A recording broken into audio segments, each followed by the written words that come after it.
طیارہ تباہ ہونے سے پہلے کلمہ پڑھنے والا مسافر زندہ بچ گیا۔ بہت سارے لوگوں کی موت ہو گئی اور کافی سارے لوگ معجزانہ طور پر بچ گئے۔ ان میں ایک شخص یہ بھی بچ گیا جو کلمہ طیبہ کا ورد کرتے رہے، اور کلمہ طیبہ پڑھتے ہوئے اس شخص کی ویڈیو بھی وائرل ہو گئی۔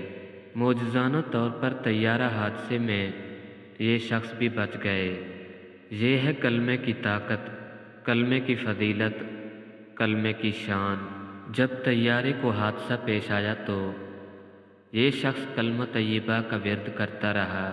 ممکن ہے کہ کلمہ طیبہ کی ورد کرنے کی وجہ سے اس شخص کی جان بچ گئی ہو۔ جو مسلمان ہیں اللہ تبارک و تعالی ان کی مغفرت فرمائے، ان کے درجات بلند فرمائے۔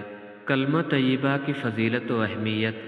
کلمہ طیبہ اسلام کی بنیادوں میں سے ایک بنیاد ہے، بلکہ یوں کہیں کہ کلمہ طیبہ اسلام کی کنجی ہے۔ اسلام کا پہلا رکن کلمہ طیبہ ہے، یعنی اس بات کا اقرار کرنا کہ اللہ تعالیٰ کے سوا کوئی معبود نہیں اور حضرت محمد صلی اللہ علیہ وسلم اللہ تعالیٰ کے رسول ہیں۔